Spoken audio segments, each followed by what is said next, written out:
it's Mike here. It's been a very busy week for me, but I am not tired because I may present you with my newest High Heels of Bitcoin episode. My charming interviewee today is Jessica Walker. And before we start, I remind you to follow Jessica's social media profiles. You can find them in the video description. And now, enjoy watching. So my name's Jessica Walker. So I am head of media production here at Sigma and Malta AI and Blockchain Summit, based out of Malta, but I'm originally from the UK. Yeah, alright, good. So my first question is, how did your adventure start? How did you find out about Bitcoin, about blockchain? Someone introduced you or you just found out? It was a really interesting one. So I originally started working as a broadcast journalist for a Swiss financial television station. And I was based out of Eastern Europe and also Geneva. So I was in Geneva a lot, doing a lot of interviews with people that work for asset managers, people that were in the financial space.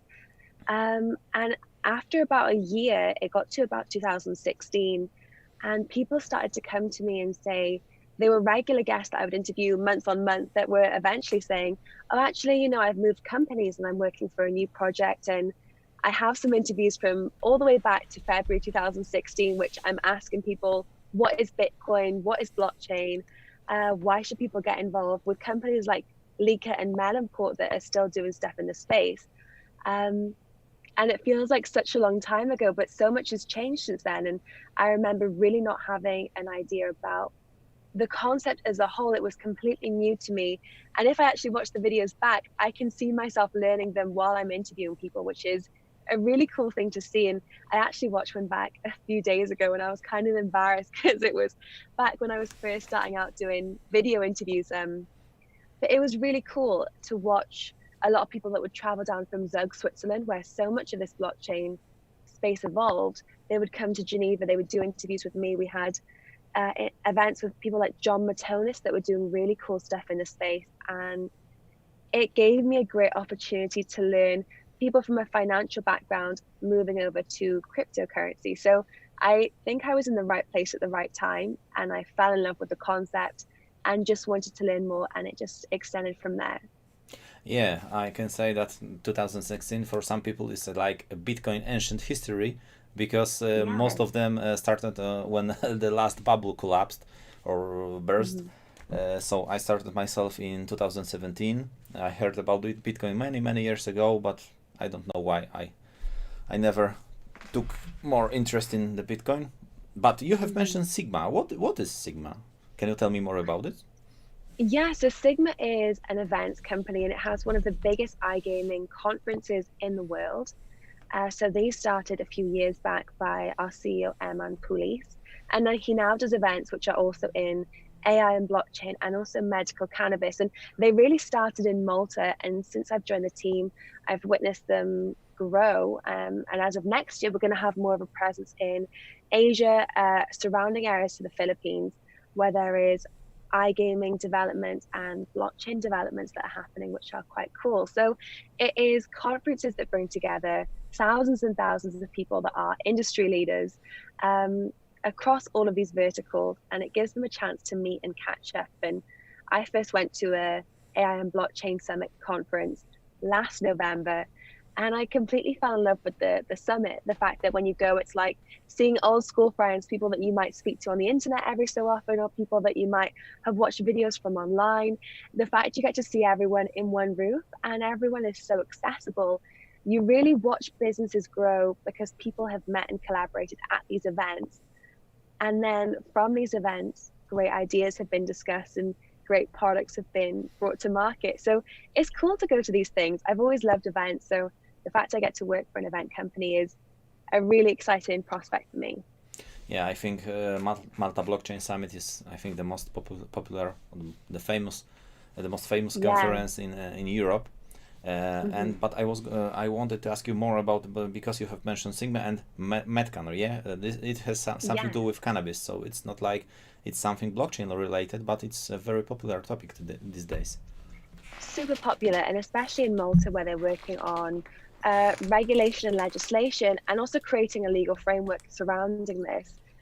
I think what's cool is that when we look at iGaming, it's a great use case for crypto and crypto tokens, and also some aspects of it on the blockchain, but also blockchain, you can use blockchain applications for medical cannabis as well, from traceability to kind of hardware tracing of bringing products from production all the way through to market. So they all kind of interlink in some way, which I'm not sure if that was done intentionally by our CEO or if it's just how the Malta framework is panning out, but it certainly makes sense. So we have Malta Week, which is the first few days are the Medical Cannabis Summit, and then the last few days are the Blockchain Summit. So if you are looking to learn about both, you can come and attend both in 1 week, which is a lot of information to go through, but it should be a lot of fun as well. Yeah, the power of blockchain is that it connects many different technologies, like I don't know, financial system, AI, like you've mentioned, cannabis, gaming. I don't know, maybe even, of course, regulations, public registers, and things like that. It connects everything. You cannot store Mhm. everything on blockchain because it's stupid, but it's the future. I think I might say that it's the future, and it will be everywhere, and you cannot stop it. Yeah, I completely agree with you. And I think it might be quite cool because I think a lot of people don't necessarily need to understand why blockchain works. They just need to understand that something is more seamless and easier than it was before. And it's like you were saying, you heard the word Bitcoin, but you didn't necessarily understand it because to sit down and really grasp the concept is quite difficult. But there's a time in everyone's life, if they are in the space, where it spoke to them at the right moment and they paid attention and understood and they were interested in some way, and that's kind of cool. uh, I must say that the more I explore blockchain, I sometimes I Mhm. say the more I know, the more I don't know. There was some saying of, I think it was Socrates or someone like that, that I know that I don't know anything. I don't know how it is in English. Mhm. But tell me more about Malta, because it's considered like blockchain hub, blockchain island. Yeah, so I've lived here in Malta for 1 year now. So for anyone that doesn't know where Malta is a really tiny island between Sicily and also kind of surrounding Mediterranean, and it's tiny, but it's amazing. So Malta has the best sunsets I've ever experienced in my life, but you can drive from one side of the island to the other in about 45 minutes. As I was telling you, it's tiny. Um, but it's really cool and it makes it a great area for events because you land at the airport and you can get through security really fast, and within 20 to 30 minutes you're in your hotel. The weather is fantastic for a majority of the year, although it's kind of stormy today. um, it's hot most of the time as well, so for me from the UK this is amazing. um, and the government is really active in providing a hub for entrepreneurs and investors and people that are looking to make a difference. So Malta has launched legislative bills. I know during the November summit last year for the Malta AI and blockchain, the government actually implemented 3 bills to do with blockchain regulations and creating almost regulatory sandbox for artificial intelligence. And they announced that at the summit. And this is the only cryptocurrency summits that I've gone to where you see members of parliament, you see prime minister of the country attending the conference and opening it consistently each year. So it says a lot and it speaks volumes about how closely the government works with uh, companies and systems that are in place in a country. And I think if we're looking at adoption and things moving forward, you need to be based somewhere where the government is very pro what you're doing, and you can work with the regulators as opposed to fighting them. A lot of the time is put on innovation and other great things moving forward, which are producing something fantastic as opposed to working on combating and agreeing on certain things. So Malta is very pro these kind of things. If you are looking to come and you can come to an event and hear a prime minister speak about the work that they're doing, it's awesome. It's really cool. The funny thing about UK is I was there. Mhm. I've been there like 3 or 4 times, and every time it was a sunny day. So, and people say that it's Wow. always raining in UK. So, what? Where is this rain?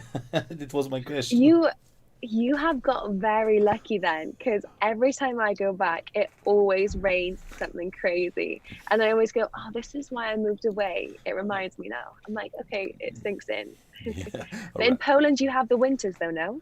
Yeah, and especially in The northeastern cold. Poland, so it's like the strong winter for us is like minus 30 or even minus 40 degrees Celsius. So it's Wow. really cold. But the worst weather for me is when it's like -3 or -4, but where when there is a snow and there is all this humidity and you feel Mm. cold. When it's -10, it's not that bad. But I think you do you use English on Celsius or Fahrenheit in UK? Celsius. Ah, right. So Yeah. yeah, Americans Hmm. use Fahrenheit. All right. Yeah. Speaking about Malta, I think Malta wants to be world's leader of blockchain and crypto adoption. Well, in Poland, we are not so lucky, unfortunately. How is it looking in Poland at the moment when it comes to blockchain and crypto? To be honest, we are a medium-sized country. We have like almost 40 million of citizens, but our Hmm. government doesn't want to do any big changes. So we want to evolve. We want to start our own businesses. We even proposed self-regulation, but only we have achieved only two things: AML and taxes. Because I think it was 2 years ago, I was on the protest in the Ministry of Finance because Hmm. we had like our government wanted to tax every crypto transaction. It was so stupid. So now no one was paying taxes. Now it's like capital gains tax, but we still have no regulations. We cannot run ICOs or rather we don't know how to run ICOs, and we always fear that our government will say, "All right, that's not correct. You have to do it the other way, and then you have to pay all the fines." So it's not that good. And that's interesting because Estonia, for example, has been doing quite a lot when it comes to kind of blockchain and cryptocurrency. And I know a lot of companies that have set up base in Estonia and registered their companies there. So it's interesting because they're quite close to each other. Yes, of course. If our companies are not moving to Malta or Switzerland, they Hmm. are moving to Estonia, and I think Lithuania has better regulations than Poland. Even Belarusia has better regulations than Poland. So uh, all of our neighbors have better regulations. So it's sad, but it's true. But I wanted to ask you more about this Malta Blockchain Summit. Do you run it, or you Hmm. are just a participant? So I'm the head of media production for the Malta Blockchain Summit. So it's run by our CEO, Eman Pulis, who has founded the event, and there's been 2 years of successful events now. And I am very new to the team. So I've been going to the events for a year, but I joined the actual team as working for the event about a month and a half ago. So there's a lot of exciting things to expect. I'm super excited because great speakers are set to come this year. We've got people like Anthony Pompliano and Tim Draper that will be joining us on the line. So I'll be on stage interviewing them, but also the audience can ask some questions to them. Because I think in this world where the audience want to interact, people can tweet into our account on Twitter and people can then ask questions that I'll be reading out and asking them on stage. So it'll be this really cool merger of two worlds from people that can't make the event but can watch the live stream, people that can be in the audience can also ask the questions, and people that want to watch the footage back can also watch it on our YouTube channel. So if you are in Europe or close by, there's still a few tickets available, but it's always great fun. There's a huge expo hall that's set to be just under 10,000 delegates this year. So it is a big event. There's a lot to Yeah, see and there's a lot to do. yeah, it's But the huge. whole island just goes crazy because so many people come in from all over the world, and everyone has such a great energy because they've waited all year for this event and they're super excited to get networking and get involved. There's events each night. So it'll be fun. There won't be a lot of sleep. There'll be a lot of networking and a lot of activities, but it'll be it'll be really good fun. So it's once a year, right? It's twice a year actually. Twice So a we had year. the summit in May, yeah, which was the spring edition, and now we have the winter edition. And it's 2 days, so it's on the 7th and 8th of November. Have Or you ever gone to one of them before? no, No. no. I think I might visit next year. You should. I definitely recommend it. Yeah, I will try. I know my colleagues are going to join this event this year, Hmm. and but I myself I will visit next year. I think this year I am traveling in Poland mostly. I've never been Nice. to foreign crypto conference, but I have to change it now. Now that high heels of Bitcoin are international, I need to Yes. I need to move to other countries, and we are in yeah, we are in I think in Schengen zone, so we don't need any passports or things like that. Just your personal ID and. All right, Exactly. all right. Next question I want to ask you is Mhm. about crypto Twitter. Do you follow any specific persons? Are any of them your favorites? What do you think about crypto Twitter? That is a good question. So I'm fairly new to crypto Twitter. I had an account for years that I never really used, and it got to about April of this year, and I was like, I really should start using it and posting some videos online because I've been doing video content about crypto and blockchain for so many years. And I've got involved and I've tried to start using it, and I've actually become a little bit addicted to it. I think it's amazing because crypto Twitter is around the clock. It is something that never sleeps. You've got people in the US, then you've got like Asia will wake up. It just is constantly going through.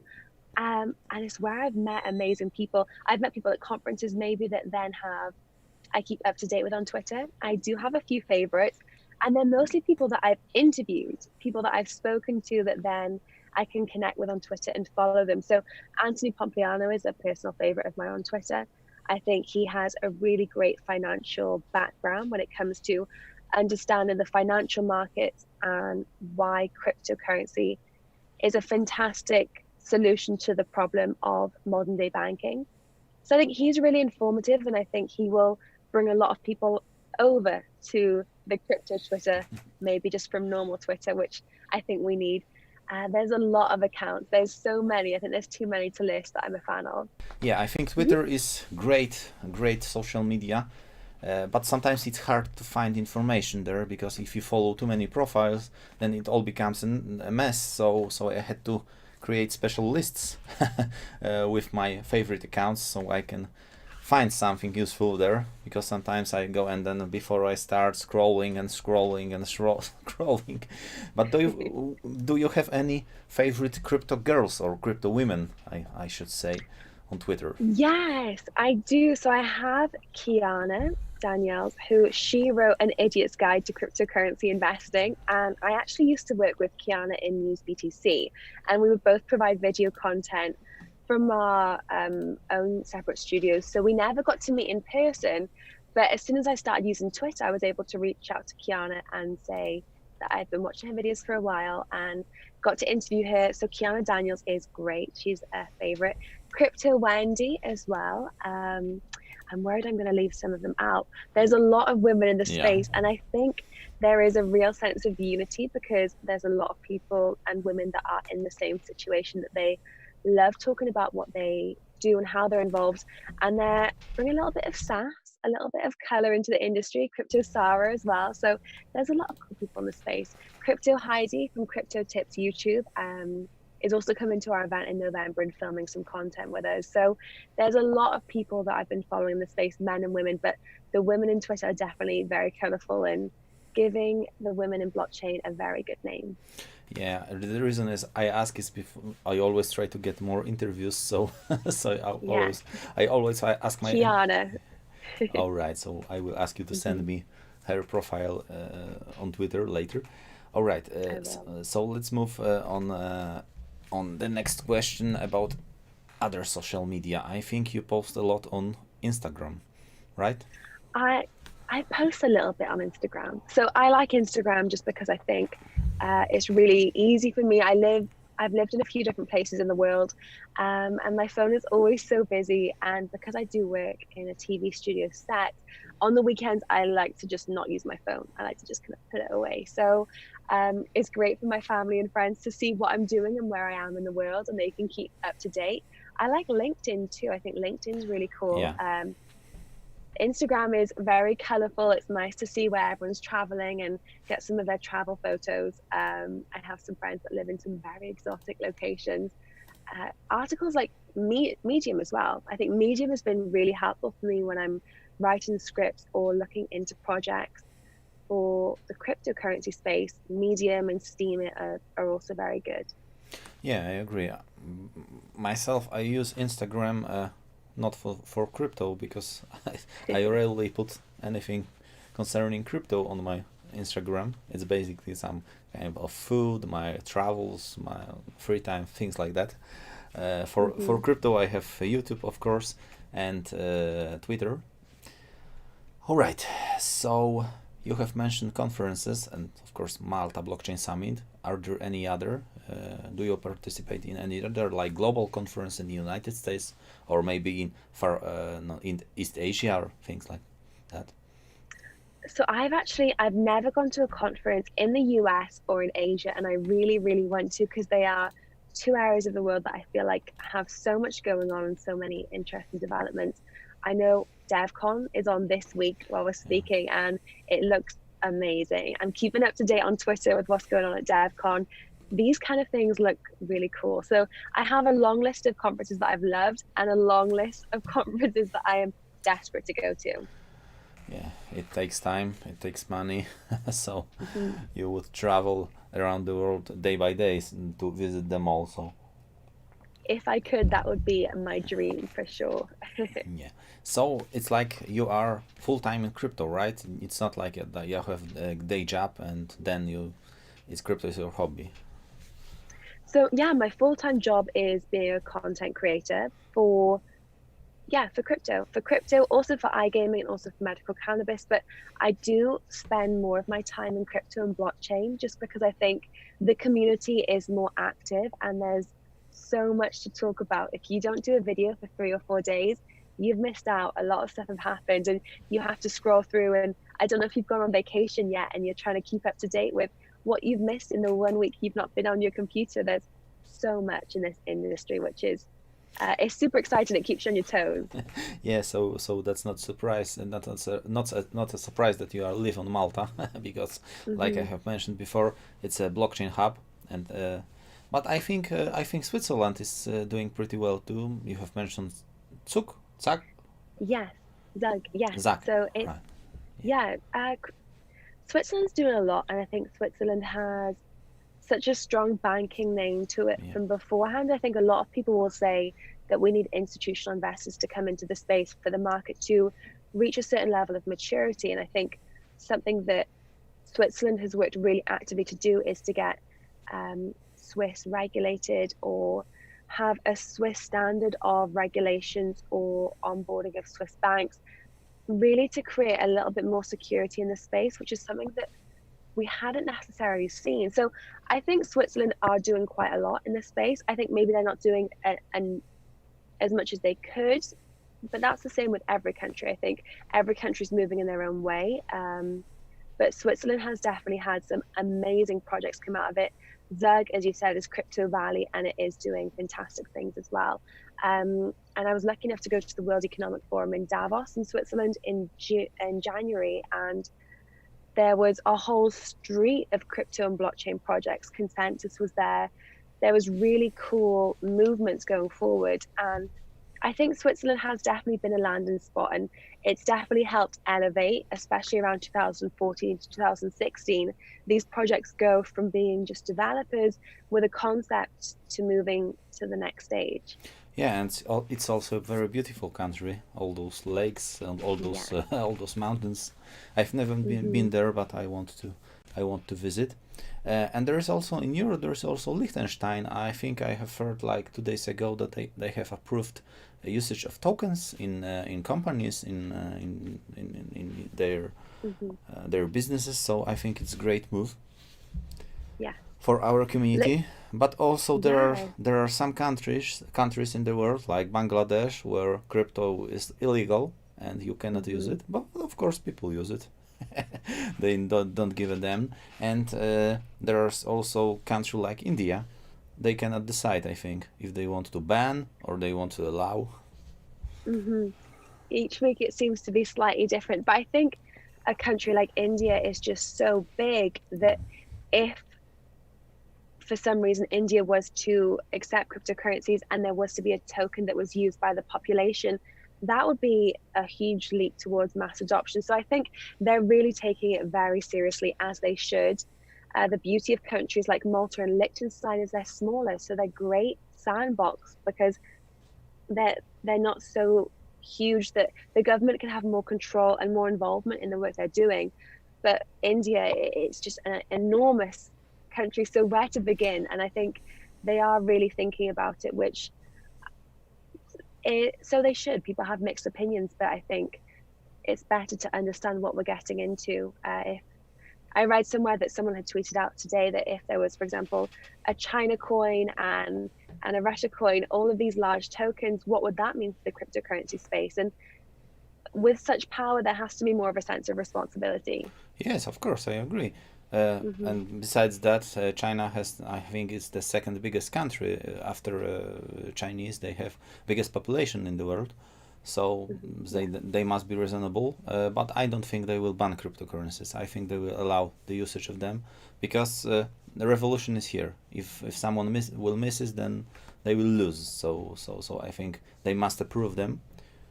I always say that even the worst regulations are better than no regulations, because when you have no regulations, you don't have to you don't know what to do, what you can do, what is allowed, what is not allowed, and then always you later pay fines because your government decides, all right, this is not legal, you have to pay this fine. So it's not good. But Malta is a great great island, because I know many of my colleagues moved their businesses there. For example, our biggest Ah. cryptocurrency exchange called BitBay moved to Malta because I think we can safely say that our government expelled them. I actually was spending time with a team from BitBay last week at the at a Delta summit. So I know the guys from BitBay very well, and they're doing really good, and they seem to be kind of progressing, which is great to see. Yes, yes, it's I think the first, the most known, and the biggest crypto exchange in Poland. Others are Hmm. catching up, and they are trying to to run their businesses in Poland, but it's very hard. They always say, "All right, we are prepared to move to another country if our government does some crazy stunts." So, so but BitBay is there. I don't think they will ever return. It's sad, but it's it's the way it is. And I think that's the thing with a lot of countries as well, is they need to create better regulations and a better landing space, because otherwise they are going to push companies away. And Yeah. for smaller countries as well, they need to encourage more tech and blockchain projects to create a landing spot, because it might be beneficial to them in a few years' time. Yes, I think the governments must realize that the entire world is not like one huge government, one huge country. We have different countries, different regulations, and some may try to use blockchain as their advantage. They want to do good regulations, so people will bring more money there, and they will have more taxes. So yeah. So it's like, of course, we have European Union, and they want to, but even in European Union there are differences between countries. Yeah, of course. And I think that's also the people were saying that maybe it was like demobilizing the UK, that it was in the European Union, and maybe now that it's left, it might move towards cryptocurrencies a bit more because it'll be on its own and not in the EU. So no one knows what will happen with Brexit, but maybe it's a a conspiracy that some may have, and we'll have to wait and see. Right. Now you have mentioned Brexit, and I was going to ask you about it. What do you think about it? Do you think UK should leave EU, or they should stay? I personally voted to remain in the European Union, and I am an expat. I've lived in Eastern Europe, I've lived in Latvia, I've lived in Switzerland, I've also lived now in Malta. So I love Europe. I've loved other countries. I have family members that have voted differently to me.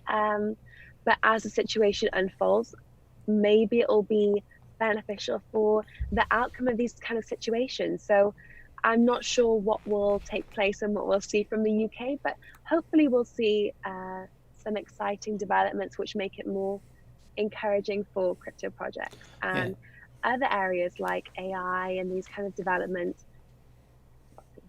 To be honest, I am pro Brexit, because I think EU is not going in the right direction.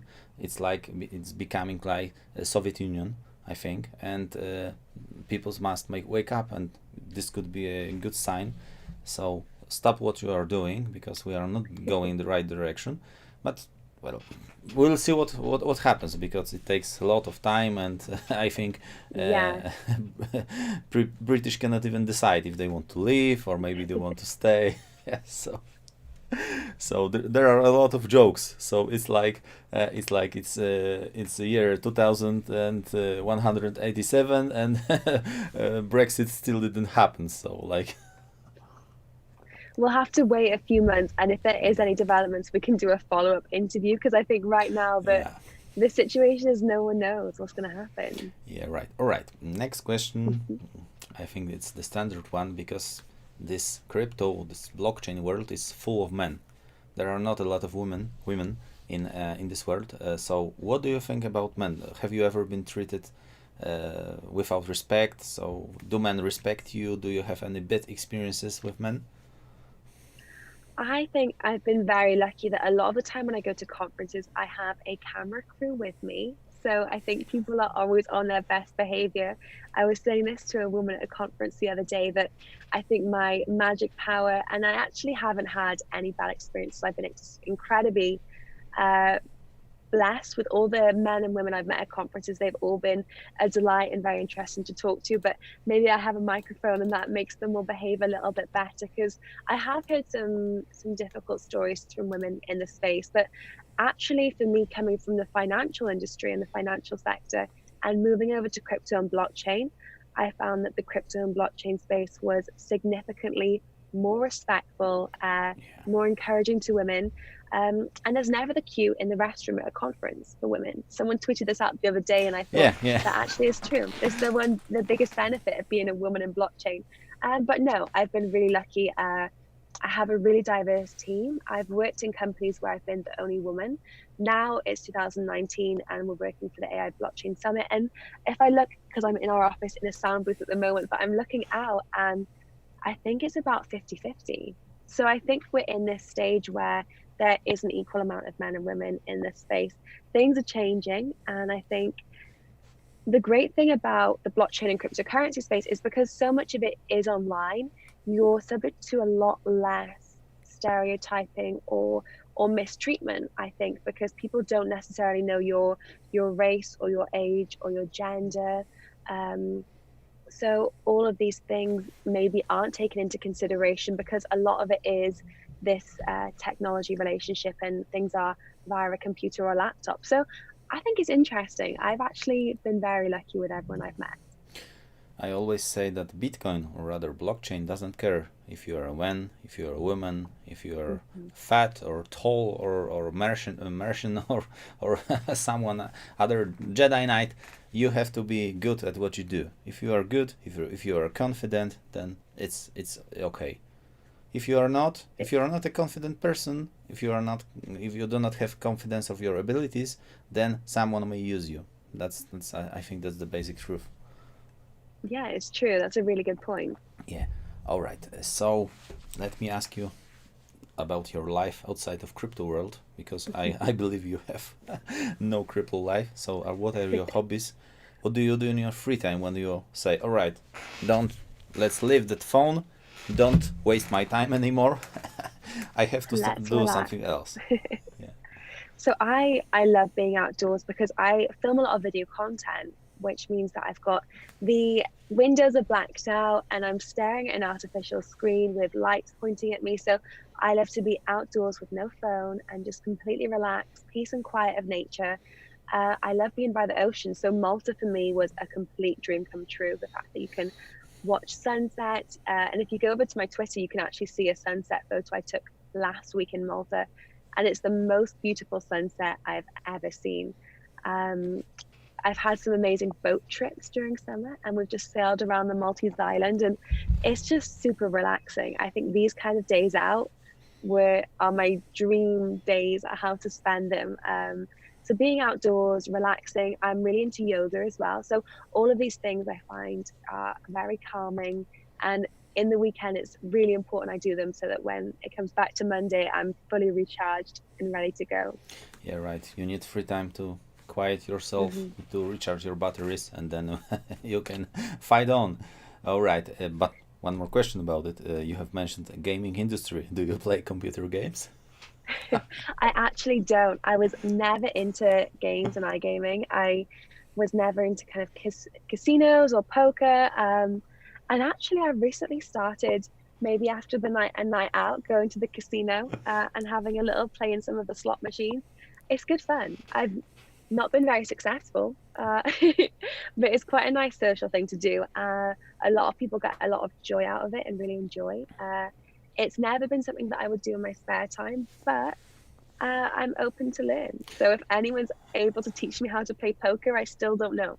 Yeah, right. As long as you treat it as fun, it should stay Yeah. fun because if you treat it too seriously, then it can lead you to all kinds of trouble, like money lost Hmm. or things like that. So casinos are fine, but Yeah. people must be very careful about it because it may turn into Yeah. addiction, and when it turns into addiction, then my friend who plays in casinos a lot tells me some basic truth, and it sounds like if you have like 100 bucks and you want to go a casino, then split it into 4 or 5 packages, play 4 or 5 games, no matter what the result, leave the place. Yeah. If you won, leave the place. If you have lost, then you have lost, leave the place. Unless you want to stay and drink a beer or something like that. Because if you win and you think you will continue to win, then you will lose all of your money. And I think Malta's doing a lot when it comes to, because so many iGaming companies are based in Malta. They have a lot when it comes to responsible gaming and responsible gaming regulations, which didn't exist 5 or 10 years ago. So they're really concerned about having responsible gaming laws implemented and actions taken place, which I think is very important because if something's online, anyone has access to it. It's not like 10 years ago when land-based casinos you had to be over 18 to turn up and you had to get there. Now it's accessible 24 hours of the day, 7 days a week. So these kind of things I think are super important. As you said, responsible, it should be fun. And if it's not, at any point you get concerned, there's also a lot of websites as well. If you are concerned that you might be coming into some problems when it comes to gaming, I know Malta have set up a few helplines just to encourage people to use the gaming in the responsible way. Yes, of course, I agree. But sometimes Hmm. people will try to do some conspiracy theories because they always say that casino is cheating, and I always say to them, casino doesn't have to cheat because I think it's called law of probability, and Yeah. if you win a lot, then this law says that you should lose.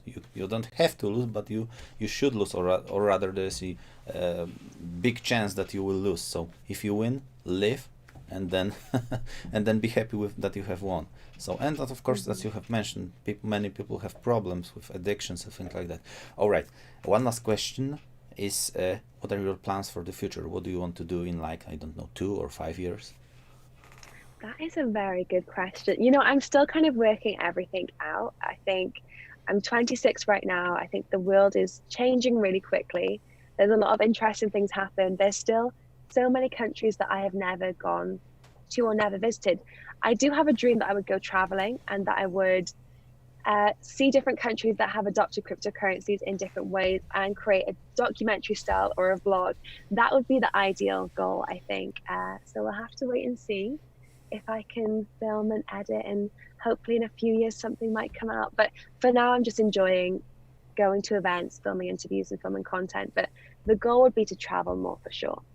Yeah, great. All right. I have came up with another question. I forgot to ask you. Go on. Do you invest in Bitcoin or in other cryptocurrencies? I do. I actually invest in quite a few cryptocurrencies.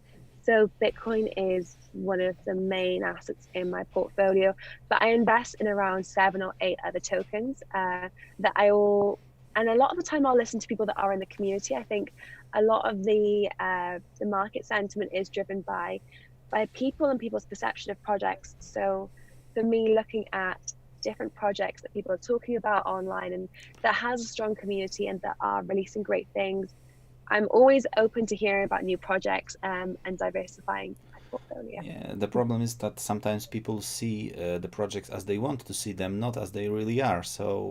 Yeah. So that's the main problem. It's sometimes it's becoming like a religion or something. You have invested in the project and you stay in this project no matter what happens. And then Hmm. you try to explain bad actions, no progress, and things like that. But I have invested in this project, so it must be great. I think it's. I think the psychology calls it. I don't remember how it calls it, but that you protect your own decisions. So if you made a decision, you will believe that it's the only decision you should make, and you will protect it. You will you will fight for it. Hmm. So it happens to crypto projects. You should visit Poland someday. I actually have never gone to Poland, which is crazy because Poland and Latvia are so close to each Yeah. other, and I lived there for 4 years. But I can't believe I've never gone to Poland. I would love to. If there's ever a conference in Poland, you'll have to let me know so I can come by and check it out. I think there are two big conferences coming. One of Hmm. them is called I Love Crypto, and it will be like 2 days in Poland. It will be in Warsaw. I think it's the next March. So it's a couple of months, yeah, still. And the other one, it's not exactly only crypto. It's called InvestCAFs, and this is it's big conference in Krakow, and then there are a lot of different banks and crypto and financials and things like that. So it's really huge. I think it's one of the biggest conferences in Poland, and crypto is a part of them. So I was there this March, Hmm. first time in my life, and it's really really great. And of course, if you ever wanted to visit Poland, I have been running High Heels of Bitcoin panel. So I have had like 4 girls speaking, and I was running this. So if you want to visit, let me know. So I can invite you to this discussion. So it would be great. That would be amazing. I would definitely take you up on that offer. You'll have to let me know because I would love to come. As soon as I will find out when will it be, I Mhm. will let you know. So so feel invited. Thank you. All right. Thanks so much for your time. Thanks for agreeing to this interview. I think it was great. And just let's say goodbye to our audience. Thank you so much. It was great to talk to you all. So thank you. And thank you for having me on the show. It was an absolute pleasure. Thank you. All right. I hope I will talk to you in the future. Or bye. Thank you.